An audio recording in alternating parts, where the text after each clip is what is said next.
Hey everybody, Ryan here, attempting to hold back another sneeze during this introduction. Welcome back to Plague Scythe Studios and to a Pedalhead sequel I don't think anybody asked for, but I think it's going to be a good one. Today's practical analysis concerns 3 more hard clipping pedals that push the envelope of what these circuits can do and what hard clipping means for guitar players. We of course have the legendary Marshall Guv'nor, the much maligned Boss Metal Zone, and do you even need to tell you it's a Klon? Everybody knows it's a Klon.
Although this trio of pedals took another 10 to 15 years to release after those original hard clippers we've already examined, this is actually the more copied from of the bunch. Yeah, sure, there's a ton of Distortion Plus and Rat-inspired circuits out there, but how many of these shaped pedals have you seen in various form factors? And I think by the end of the first section, you might be surprised to learn just how much of this pedal's DNA is in some of your favorite rock and roll stomp boxes.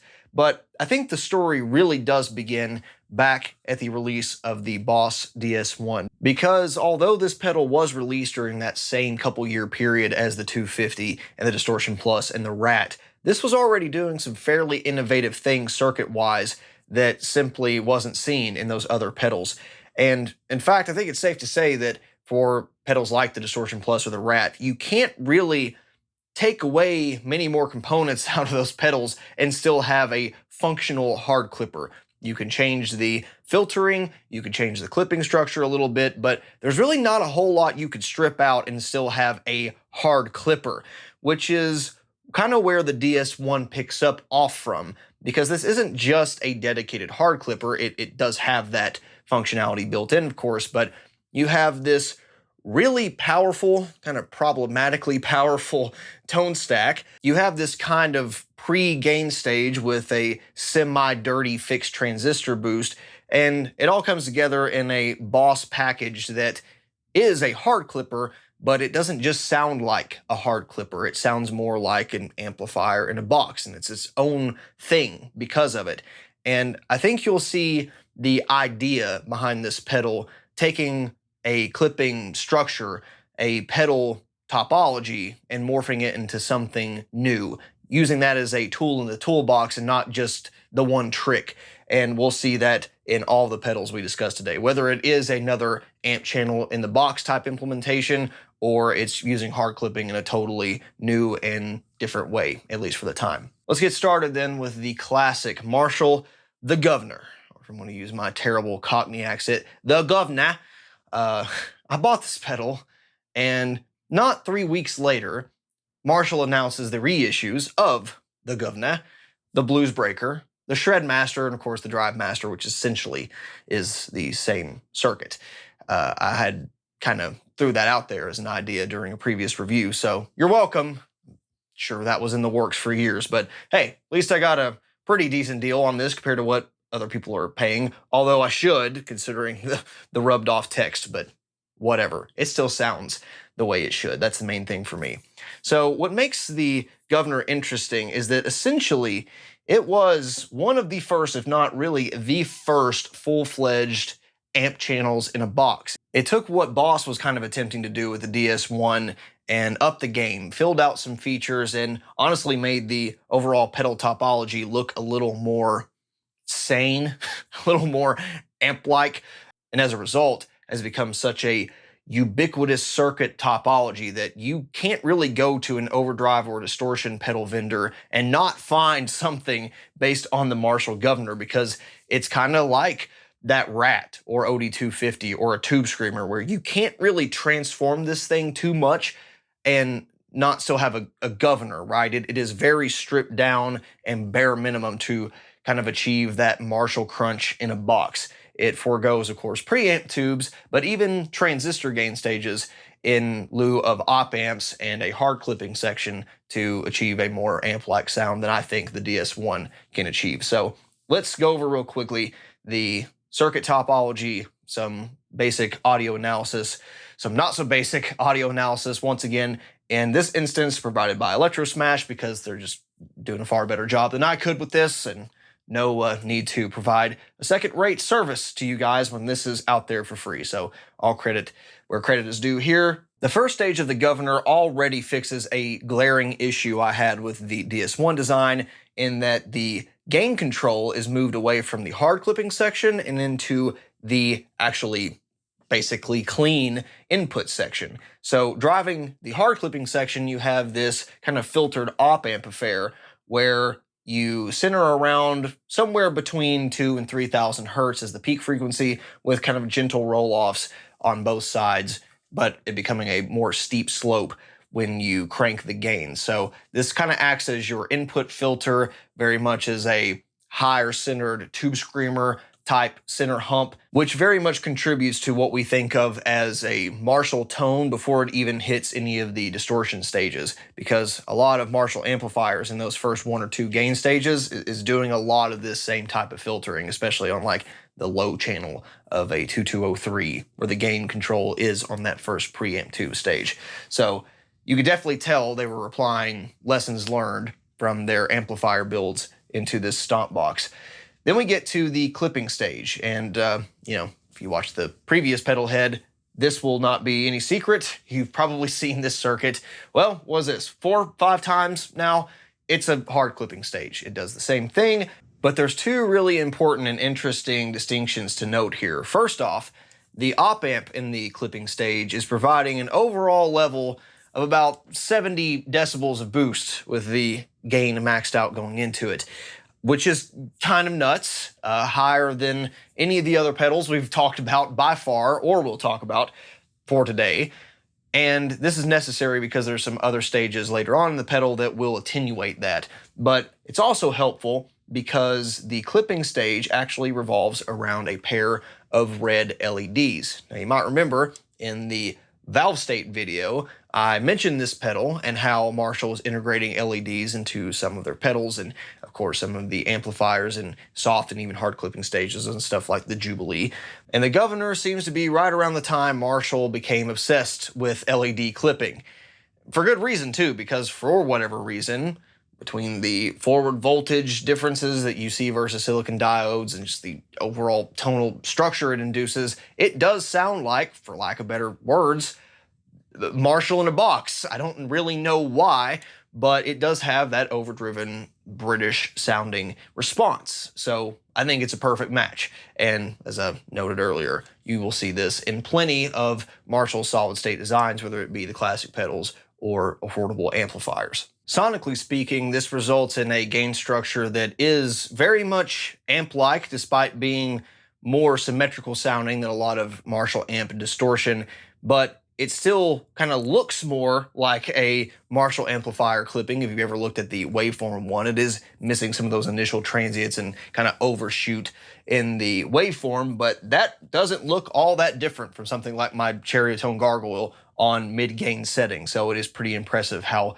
nicely they were able to cop the sound of their own designs without veering too far away from it by using just solid state components. This certainly resembles that both sonically and aesthetically than something like the near square wave or rounded out square wave of a raw OD250 signal. The last major piece of the Guv'nor puzzle lies in the full-fledged amplifier tone stack, which is a far cry from the typical low-pass circuit you would see in other hard or even soft clipping pedals, or nothing at all in the case of many more simple circuits. This solves the problem that the DS1 was trying to tackle so much more effectively, because with the DS1, yeah, it was a nice one knob affair, and maybe that appealed to guitarists who were used to dealing with just one control on a pedal, but if it kind of sucks, then it doesn't matter, and kind of sucked, it does, because you either end up with a lot of treble content, a big scoop in the mids, and an anemic amount of bass, or all the low end, almost enough mids, and then your highs are tanked, and there's very little interplay between the two, and you kind of have to dial your amp around it, and then even then the distortion structure doesn't play well with that frequency response. It's a mess. They cause way too many of their own problems with that. Whereas with the Guv'nor, Marshall basically said, hey, we figured this out a long time ago. Actually, Fender figured this out, and RCA figured it out, but everyone used this same sort of tone stack, right? If you're Vox, you might have, or even Fender with some designs, the mid control wouldn't be present, it would just be fixed. But this is an interesting circuit in the sense that just like the real amplifiers that use it, the controls kind of play together in the sense that if you turn up treble, it actually changes the center mid frequency if you have it dialed back. In the same way that mids at 10, and treble at 10, and bass at 0 is actually the flattest response a lot of the times, at least when the typical component values for these circuits are used, which can sound kind of mid-rangey and honky and weird with a regular amplifier, but keep in mind we're using this in a pedal, so maybe we want a flat, more high-end response because we could use it as a boost potentially. Keep that in mind. But with all of these permutations, you have so much more flexibility in the sense that you can really scoop out the mids if you're putting it in front of a crystal clean Fender channel and you want this to be your dirt channel, or if you want to stack it in front of something that's already a little crunchy and you want to make this kind of a faux tube-ish type gain stage. Really powerful and a really great choice by Marshall. I wish they would have put a full-fledged tone stack on the Bluesbreaker as well, because it just kind of makes sense. There is more to that sound, I think, than just a standard tone control. So that was a bit of a miss in my experience and in my opinion, but nonetheless, they kind of killed it with this. The one oddity I would note is that instead of targeting that 500 to like 900 hertz range, the mid frequency generally centers around on a Marshall tone stack. This one is more in the neighborhood of 12 to 1500, depending on where you have the other controls, which makes sense because we're not dealing with, a pre-amplifier circuit at this point. You're dealing with a distorted, mostly raw guitar signal that's probably going to be put in front of something else that has a preamplifier circuit. So it doesn't really make sense to have the exact same setup. You kind of have to tailor it around for that certain application. But I think the tone stack is especially one of those areas of improvement that a lot of the offshoot pedal designs do tackle and try to make some modifications to, with various low, high cuts, mid response differences, that sort of thing. As is, though, it sounds really great, and you can certainly hear a lot of the contemporary dirt box influence come from that tone stack. Then, of course, you've got kind of a simple output stage, nothing crazy there.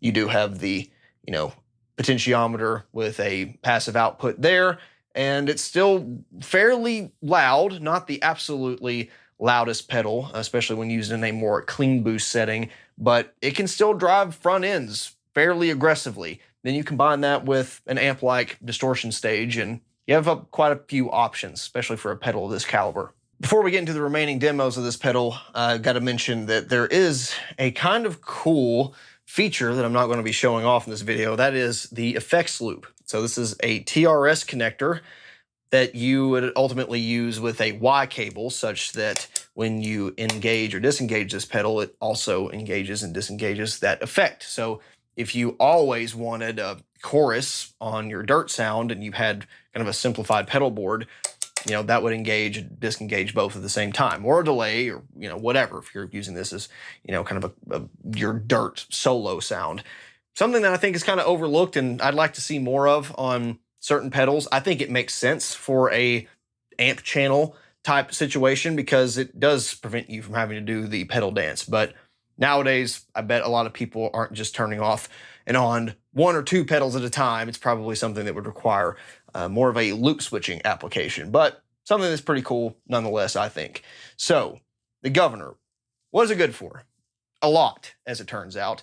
In my experience, when pairing this with an American blackface style amp, which is kind of the main use case for this type of pedal, it gets in the higher gain side of a super lead plexi and the lower gain side of something like a 2203, 2204, maybe even of the JMP variety. It doesn't quite get the full-blown crunch of an even non-boosted 2203, but when you do put pedals in front of this thing, slam it with more clean boost, and especially filter out some more low and high end content, it can sound thrashy. It can sound Zakk Wylde-ish even if you slam it hard enough. I'm not going to be exploring too much of that in this video. I just kind of want to show you what this does by itself and when used with just this pedal and another amplifier.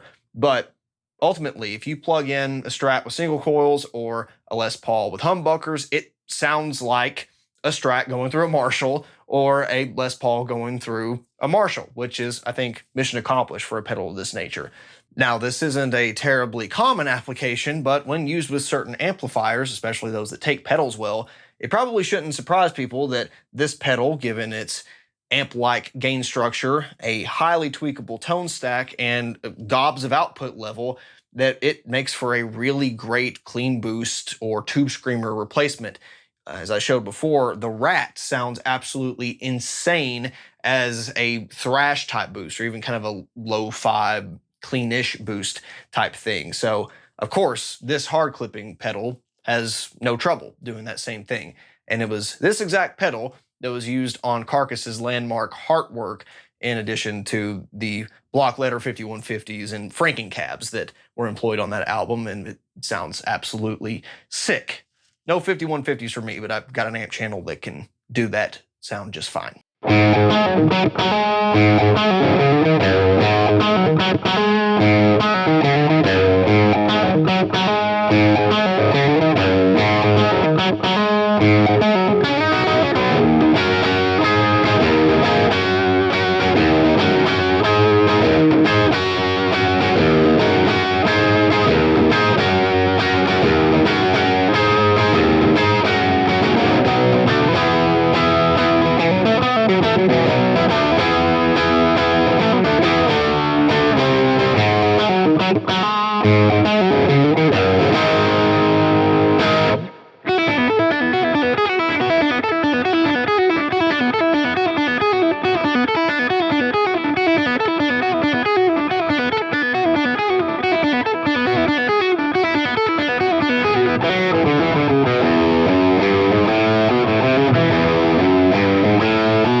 One of those aforementioned inspired by the Guv'nor pedals is this Bionic Audio Chimera in the limited edition white finish. Really like the way this pedal looks.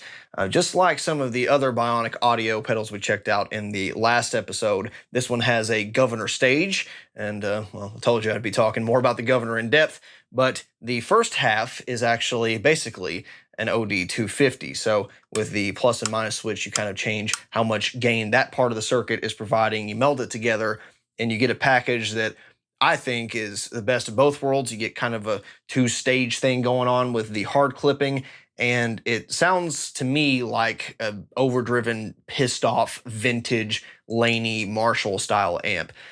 You can certainly get some really cool contemporary clacky type tones out of this that I think are really inspiring, actually, and do not necessarily come to mind when you think what this kind of pedal should be capable of. But for me, for all of these Bionic Audio creations, for whatever reason, I just want to plug a Les Paul into it and just like drone out. It has that texture.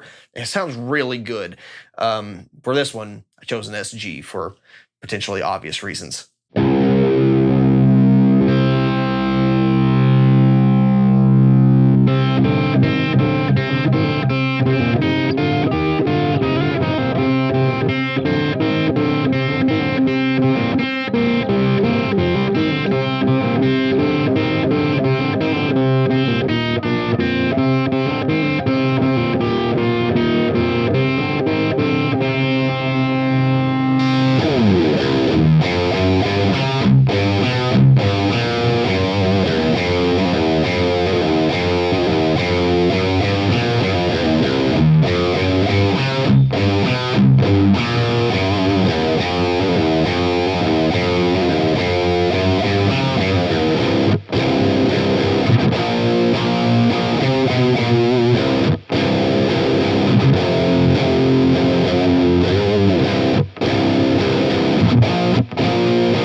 If the Guv'nor was going for a Marshall rock channel in a box, then the Boss MT-2 must have been going for Cannibal Corpse eaten back to life in a box.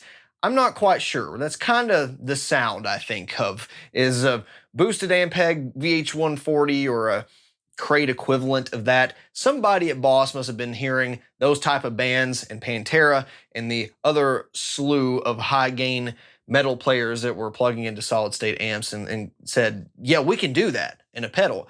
And there's a lot that this pedal accomplishes, but when used in anything but the most ideal circumstances, it does leave some things to be desired. Though I do think it is unfairly criticized to a point of memery. You know, everybody knows them. You got the 15-year-old metal guitarist starter pack. You've got the triple Boss Metal Zone pedal. You got the 5G COVID spreading chip conspiracy. That's real. I don't even know what to say about that.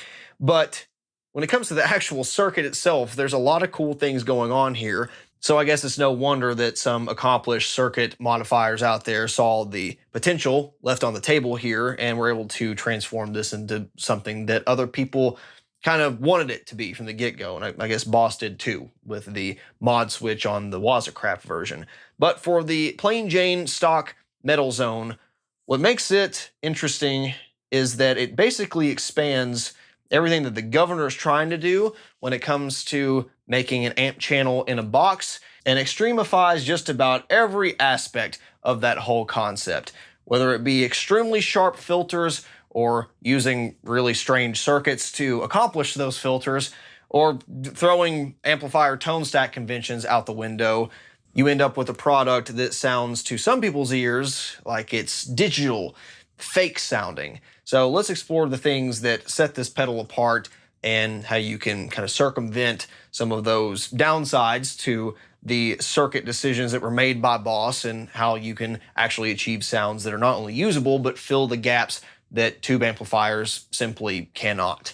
So like most Boss pedals, the MT-2 circuit is wrapped in an input and output buffer, which is basically active even when the main pedal is bypassed. Not something I'm going to get into the weeds on. Some people love them, some people hate them. I think they're fine. For most applications, you're never going to be able to tell the difference. Mainly talking about the main circuit here. But the main circuit's shenanigans begins before we even touch the distortion stage with this really sharp filter around 1000 hertz.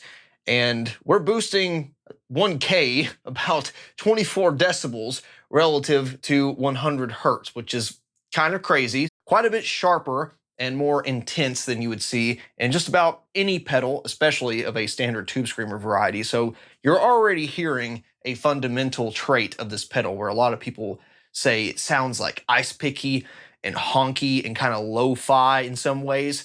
Here's the start of that. And it is something that I think is a necessary filter if you're going for a really hard, heavy metal sound. But it could certainly be argued that this is just too aggressive for all but the lowest tunings and bass heavy of applications. But this is one of the defining metal zone traits.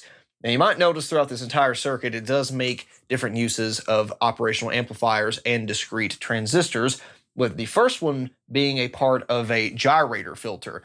If you know anything about the Boss HM2, you'll see that Boss also liked to implement gyrators there as well. I'm not going to get too in-depth here with them. It's just a different way, actually a really clever way to implement an EQ change. You can kind of think of it as a fake LRC circuit. Oh God, even saying that out loud gives me PTSD from junior year of college. But an LRC is kind of an extension of an RC circuit, which of course RC circuits bring about a lot of these high frequency or low frequency cuts or band passes if you combine them in both configurations. And the L part, or the inductor, does some other crazy differential stuff in AC circuits, changes some impedance here and there. Doesn't really matter about the mechanics as far as pedal design goes, other than to know that the frequency response is changed here, and they use that basic concept a lot of places in the metal zone. Let's go further down the circuit and we'll get to the clipping diode section. So we're about 3 gain stages deep here already. Between the first transistor, a couple different sides of the op amp, we've already blown past what those basic hard clippers ever did, and we're already past the count of what the distortion and of course the Marshall Guv'nor have. So you can kind of see how everything just keeps snowballing and building upon itself, and the hard clipping section by itself becomes less and less important. It still is important, but it's not the main gimmick. In this stage is where we have the distortion control, which is attenuating or amplifying that big V-shaped frequency response we made earlier. So you're not really going to do a whole lot to change that aspect of it, of course. And that's followed by the pair of clipping silicon diodes, which is kind of your typical affair for these hard clipping pedals. It doesn't sound that remarkable, but it certainly is, again, a fundamental part of this pedal's building blocks. Now, the output of this does get attenuated a little bit in the high end with a 10 decibel drop after about 1000 hertz, which I imagine is very much necessary for the things that follow it, because a lot of people already complain that this has way too much high end, like non-musical high end. So imagine if there wasn't a 10 decibel shelf there that dropped everything past 1000 hertz. It'd really be ear bleeding then. The next really interesting section comes with the post-distortion tone stack-ish, you could kind of say, because the part after the distortion isn't really a tone stack. You don't get to actually manipulate this part. This is a fixed kind of dual, I would call it Batman ears EQ profile, not quite to the extent of the HM2. Nonetheless, in lieu of a passive tone stack, they're once again implementing gyrators, a pair this time, to induce about a 100 hertz, 5 decibel boost above the nominal signal level, and then some really goofy stuff at about 5000 hertz, which who boosts that in a guitar? And that one is closer to 9 to 10 decibels. So I think what they're going for here is kind of that speaker impedance, big resonance you get in the power amp, since you can't really do that anywhere else, or many other ways for that matter, in a stomp box like this. And I think that big scoop there is very much integral to what we think of as a 90s death metal guitar tone. So they had to put this somewhere, and that would be my guess as to what they're trying to achieve. Because there's obviously no depth or presence control on this thing, though maybe they should have used a more crude depth and presence circuit instead of the high and low controls they implemented here. Unlike the Guv'nor, or especially a regular amplifier tone stack, all the EQ controls on the Metal Zone are independent. You kind of think of them as like a standalone parametric stage. They don't interact with each other. Changing one frequency response doesn't change the center frequency of another, nothing like that. And they're not really working the same way that an amp tone stack would either. It's not like a gentle roll off or a big cut on the low end. This is basically like a parametric bump around, once again, 100-ish hertz. I'm guessing you're no longer wondering how this pedal gets so bass heavy sometimes. And you have a similar parametric shelf at about 1000 hertz all the way up through the maximum audio frequency bands. So that basically undoes all of those cuts that were done beforehand, and combining that with the frequency response that we just looked at here with this fixed stage, you're going to get this huge bump around 100 hertz and potentially kind of this big swoop in, another shelf. So goodbye mids if you don't tame the high and low control. But there is a very powerful mid control, which once again implements another pair of op amps to give us this kind of parametric EQ with a changeable middle frequency target. This is really forward thinking, and I like the idea. The problem is when you combine it with the few usable settings of the low and high control, which is very much a fault, I think, of that one fixed stage we saw earlier, you end up with a lot of, scooping out over here to try to fight that big 100 hertz bump, or you might find a semi-musical frequency somewhere between 5 and, say, 1500 hertz and give it a slight bump. Anything else starts to sound really artificial or ear-piercing on the high end. So I very much feel like they should have tamed some of the action up here on the high shelf, not have it overlap so much with this. I mean, look how hard you can overlap with the high shelf up here on treble with the mid control. Obviously, this is doing a parametric bandpass affair, but still, you can set this thing to just be unbelievably piercing on the high end. So it's one that's very hard to dial in as a result, and you don't want to bump your settings because of how sensitive it is once you actually do find something that's good.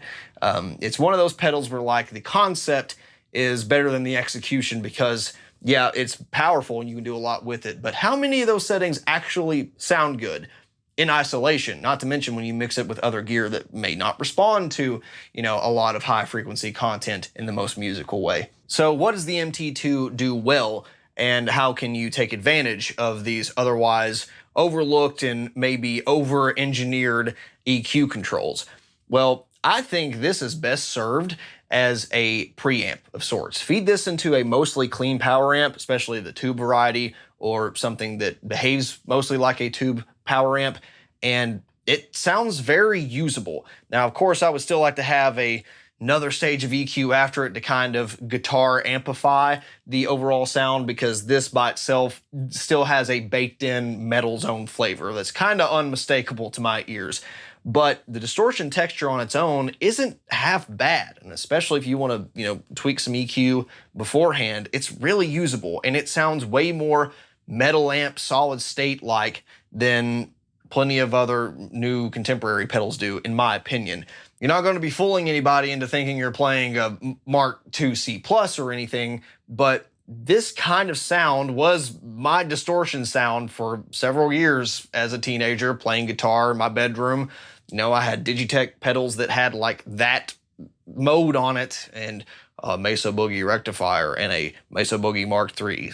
of course, it still sounded like this filtered gain stage affair. But you know what? In front of a solid state clean channel, it was all right. It didn't chug the way that big tube amplifiers do, or especially slice you in half like a boosted rectifier does, but it did its thing, and I think it's a fine circuit. Where it starts to fall apart is when people try to put this in front of clean tube amplifiers, the preamplifier specifically, because there's just so much high end and that weird frequency response that it starts clipping the tubes in a way that's not musical and making it saturated and kind of mushy and in the high end. It's like always there, no matter what you do, unless you just make the output level unusably quiet. So I think as a preamp, it is the most successful, and that goes for both through a totally clean power amp or in front of a already distorted amplifier. At one point, Cannibal Corpse, before switching to like some turbo TS9s, were actually using this as a guitar preamp, dialing back the EQ controls to somewhere around 10 o'clock. Of course, it's going to change a little bit from pedal to pedal, and boosting the output level, kind of minimizing the distortion, getting something around here, and putting that in front of a rectifier type amp kind of adds that lo-fi gritty nature that kind of acts as a missing link between their older solid state material and something that would otherwise be all tube and maybe a little too pristine, and doesn't really sound like either, but yet works with all their material. I think it's a very cool implementation.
I feel this next section is damn near superfluous with all the discourse surrounding this pedal, and having made a couple of videos myself on what this circuit can do, but an evolved hard clipping video just would not be complete without the Klon Centaur clone. Yeah, you are out of your mind if you think I'm going to buy a real one. About 3.5-ish years ago, I went over some Klon tones with the Chariotone Horsebreaker, both in its isolated state and when combined with the other half of that pedal, which is a Bluesbreaker inspired circuit. And as a result, I'm going to try not to tread the same ground over and over, though there's bound to be a little bit of overlap. But if you want to see some more use cases of how I think the Klon stacks up to other similar pedals, or at least ones it gets compared to, you can definitely check out that Down the Rabbit Hole and Horsebreaker review, or Gear Curiosities, whatever that was. But back then, the Klon market was ridiculous, as it always has been, with pedals going for north of $4,000 to $5,000. But that's downright affordable compared to what a lot of them are today. So yeah, this is, as a result, the Worm Audio Centavo, not the real Klon Centaur. Between all the circuits we've talked about in the past couple of videos, none of them have been cloned, even combined, as much as the Klon. It has to be in the top 3 most cloned circuits of all time, with the Tube Screamer and maybe Fuzz Face inspired stuff, but holy shit, everyone and their brother makes one of these. And I think that's a fair business practice, considering just how few of the real ones are out there compared to what mass production can do. And a lot of pedal vendors out there have taken this circuit and expanded upon it, which I think is pretty cool. But what's really interesting about this pedal is that despite coming out basically last among this trio, it kind of looks on the surface like it would be the least complex, the least going on circuit-wise. I mean, it's a basic gain treble output thing, so a lot of people are going to think, oh, it's a Tube Screamer style circuit. You got passive output, you've got probably a high cut on the treble, and some soft clipping is what it sounds like. No, not at all. And that's what makes this so deceptively cool. It's simple on the one hand in terms of what it does once you dissect it, but achieving that was anything but simple. So I don't necessarily blame them for gooping the circuit for so long. Now this one also does have this mod switch, which kind of sounds like adds a little bit more gain and mid-range content at the same setting at least. It's definitely not terribly transformative, but I will use it at least in one higher gain section. So because I've already kind of reviewed the Klon circuit in more detail than any of the other hard clippers, I'm going to skim over the overall circuit, but a lot of it you've already seen anyway. It's just, where they're placed in the topology. But I will touch on the highlights because there are some really important contributions that this circuit made to pedal design that gets copied everywhere, not just with the clones, but with, new pedal formats as well. So one of the really cool things this does is basically makes an 18-volt line out of a 9-volt power supply, whereas everything else we've covered up to this point is basically a 9-volt pedal. This takes a 9-volt incoming signal and doubles it, also halves it, and negative halves it. So you have all these virtual grounds and a higher headroom power supply, as well as a higher headroom negative voltage line, to where you can actually get a 27-volt offset, which gives you all kinds of options that you wouldn't have with just a straight 9-volt in ground configuration. The pedal designers achieved this by making the power integrated circuit essentially pull double duty, doing both of the jobs at the same time that it was advertised to be able to do separately. So it's making a negative voltage and a doubled positive voltage, which is pretty insane that you can even do that without some terrible consequence. Akin to Boss pedals, the Klons have this sort of always-on buffer even when the effect is off, and I measured my Horsebreaker to be like a 1 dB boost, basically negligible when the pedal is off, but one of those things that you might want to know about if you just have to have a true bypass set up for a certain board, but that is kind of typical on all these stock Klon Centaurs. So for the first stage, again, this is far before we get into any clipping, the op-amp gain stage kind of looks reminiscent of some of the prior op-amp gain stages we saw on stuff like the Guv'nor or the Rat, but this one is a little more complex when it comes to the filtering. The first funky thing you might recognize is that there is 2 gain controls labeled here, but only one here. That's because the potentiometer on this is double gained, meaning that turning this actually affects two different parts of the circuit at the same time. This is something you might see in, stereo power amp output volumes or stuff like that. We'll get into why that's really important later on in the circuit, but it essentially affects the resistance in two different places at the same time, which is something you could essentially do on any pedal schematic, but obviously we haven't seen that yet, which is interesting. Between that and having all these parallel resistors and capacitors together, it makes the overall clean frequency response going into and out of the first op-amp stage here really weird. You get this progressive hump at about 1,000 hertz where it becomes more and more vocal, yet the high and low frequency content is always kind of gently sloping up and away. So you got this kind of almost humpback whale shape that's hard to describe and certainly unique to the Klon Centaur. You're not going to be able to really fake that with any other pedal other than parametric EQ. As we've seen and heard countless times at this point, it doesn't matter if your clipping structure is exactly the same if you're feeding it a vastly different signal beforehand. That's why the Rat sounds so different from the OD250, which is why it sounds so different from the Guv'nor, because all that frequency content coming in is filtered so differently, and so different frequencies are clipping harder than others, and you might get a cleaner bass response here or a rattier high end on this one, and that is very much the case with the Klon Centaur with all other variables equal. But then you throw in these kind of weird clipping diodes which have about half the forward voltage, only at about 0.35 volts compared to 0.7 for most silicon diodes, and you've got this really soft, compressed hard clipping. It's still hard clipping, but a lot of people mistake it for soft clipping because of the way it sounds, and I understand why. Even looking at the waveform, until the gain control is like maxed out, that still looks like a soft clipping signal. And there's a couple other reasons for that too, but the germanium diodes definitely play a big role into that. And I'm sure this pedal doesn't have the same magical diodes that the original ones that Bill Finnegan built, but whatever, it's going to sound mostly the same. The other big party trick of the Klon Centaur's gain structure are these feed-forward networks, and you can essentially think of it as a dynamic clean blend control. Essentially, the more you turn up the gain, the more it blends in the distortion and blends out the clean signal, to the point that gain minimized, you're not hearing those diodes at all, which is what cracks some people up when, you'll hear all these people using this as a clean boost and go, oh yeah, those diodes are really pulling their weight here. They sound really good. You're not hearing them at all at this setting, my man.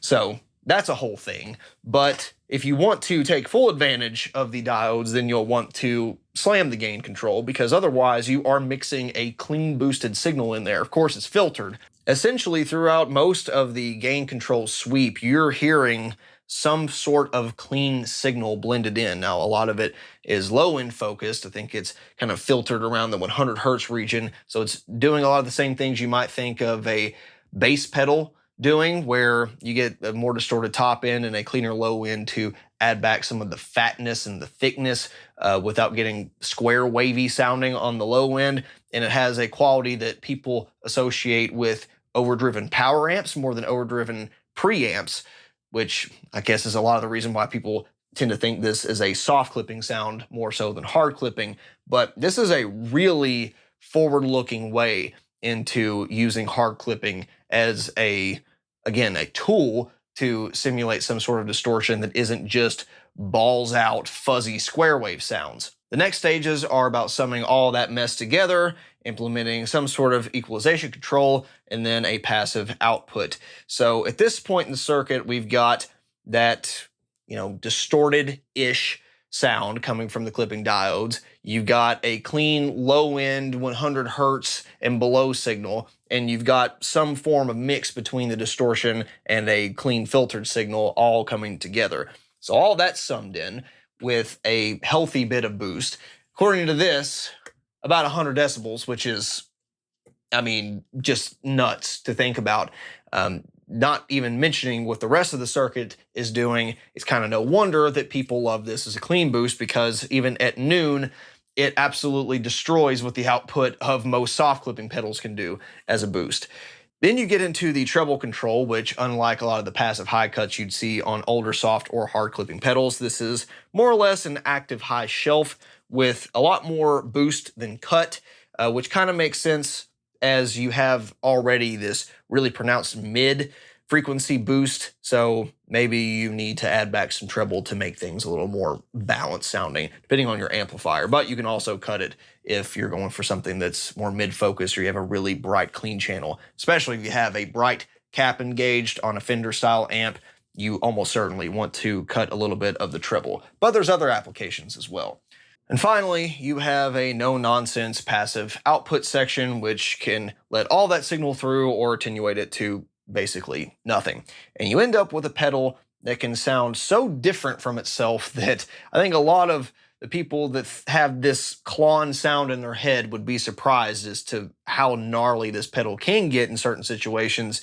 Yet it can also be a clean boost, a truly clean boost because of those feed-forward networks and that clean mix behavior. So there is a lot more up the Klon Centaur sleeve than a lot of people give it credit for. It's not just the blues lawyer pedal, but it does that really well, of course. And I don't think that should be a shock. So a couple things I will show you that are different than I've explored in the past, which has included like clean boosting a rectifier, which sounds really cool and different than a tube screamer. I think it sounds full and more fitting. Of course, you got your basic edge of breakup, always on kind of sounds. For today's video, though, to stick with the theme of, well, hard clipping, I want to try to take advantage of the clipping diodes by having gain more above noon than not for most of this stuff, with some Texas Blues type overdrive in front of a clean channel, a crunch on crunch setup, kind of using this as a more or less a Guv'nor substitute, has its own gain stage in front of a crunchy, dirty American type amplifier. And then I'll also put this in front of a modified Marshall circuit with the gain control more or less clean, you know, still having the clipping diodes in there to induce some of that more rich mid response, but kind of show you what this can do in front of other high gain amps. I think it's a really good boost for that too. Possibly the best out of all of the hard clipping stuff.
I think it's safe to say that the Klon Centaur opened up more than one Pandora's box for all of the boutique guitar pedal building that went on for the next 10 to 15 years. And not simply those that, you know, ripped off the Klon or, you know, copied certain elements of the circuit, but in terms of just the overall idea of what the Klon was trying to achieve. It was very much a refresh of a lot of the early pedal ideas. You know, if you need just a little bit of soft clipping and kind of a warm sound for your lead, you know, Tube Screamer, OD1. If you want to radically change your guitar sound with some fuzzy distortion, Distortion Plus. Then it kind of evolved into, well, do you want an amp channel in a box or fundamentally change your whole guitar sound? And hard clipping just was kind of a tool to achieve that. Klon kind of brought back an old school idea, but just refined it and did it in a kind of an objectively better way, I think. And so you had pedals come out of it like the Voodoo Labs Overdrive, which was another hard clipping affair. Didn't really sound too hard clipping like, building off of learnings from previous designs that came before it, and of course implementing its own new ideas. That in and of itself culminated into a pedal that we've talked about before in the past, the Full Tone OCD, which is basically that circuit with a tone control, a few tweaks, and a overhauled clipping section where this uses MOSFETs instead of a typical silicon diode configuration. By tying together the gate and source of these transistors, it kind of makes a dynamic type of diode clipping configuration that, once again, doesn't really sound like a traditional hard clipper, certainly not as static, and makes something that is a little more tube-like, for whatever reason, to our human ears. So you can certainly see this evolution of ideas when it comes to what each company, each design was trying to achieve with hard clipping. You know, 20 years before all this stuff was out, it was very much just, let's take this operational amplifier, build it to the spec sheet, and then just, you know, shunt the signal, clip the shit out of it, and whatever happens, happens. We'll put on some filters before and after, and you get what you get, which is fine, but you end up with pedals that, well, they're unmistakably pedal sounding, which is needed, but that's not what everybody's going for. But you could absolutely see where the paths diverged. It was expanding upon that basic idea and using them as just one element in a grander scheme, or taking that simple idea and making it better, making it just the basic function of that circuit design and bending around it to make it the best that it can be. And so that's how you end up with, you know, pedals like these.